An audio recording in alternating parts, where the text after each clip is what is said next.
The house of the soul, it's a very complex house.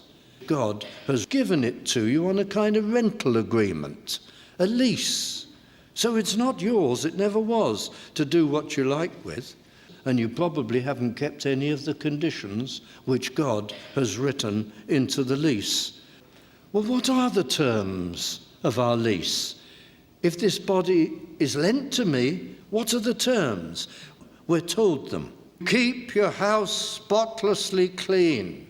The landlord of the universe insists on it. No lies, no pride, no greed, no selfishness, no filthy things, no infidelity. You have your body, keep it scrupulously clean. Keep it repaired. If you have any trouble, it's in the rental agreement. Call upon his name and yield to him, and he will come and cleanse it and repair it. And what's the rent for your body? Gratitude to God for the fact that you've been given life and a soul and a body to house it in. That's the rent. Have you paid any? I didn't for years. We spend the rent on ourselves. How do we do that? Well, all my time and all my enthusiasm and all my mental and physical energy is spent not on gratitude to God, but on me. But then, to extend the illustration, the time comes when the landlord starts to send us letters. In what form have you had a letter from the landlord of the universe? Well, now and then your conscience has been stirred, that there's more to life than just your money and your goods and your earthly pleasures, that there is a God, there is a Creator, and your conscience is pricked for some of the things you've done, maybe terrible things to other people. They're letters from the landlord. Set your house in order. Come and discuss with me your back rent. Come and think of your relationship with the God of your soul. Come because your soul is in danger and your life is ever shortening, and one day you've got to give account, and if you leave it too late, there's no forgiveness. So you've had the warning letters. How many have you screwed up and put in the waste bin? How many have you ignored? You sort of sensed them coming and you didn't even open the letter and think about it.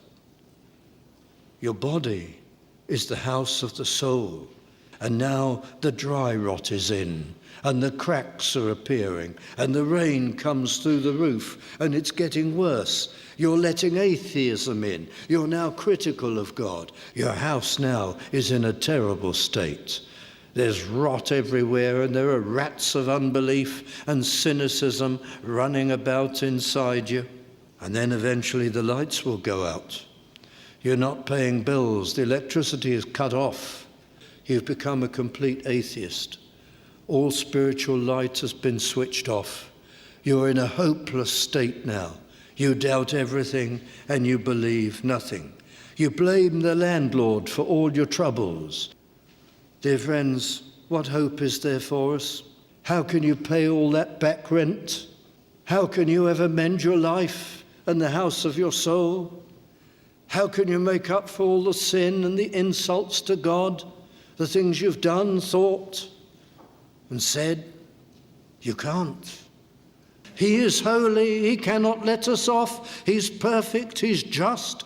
God will not contradict his holy nature and his character. Amazing love. He's paid himself.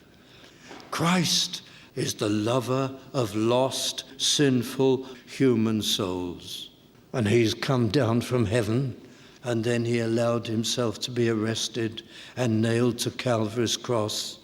And when he was there, he said to the Father, "Punish me for their sins instead of them." Christ took it all. We cannot begin to imagine it, friends. Repent of your sin and give yourself to Christ, and you will be made new now and forever.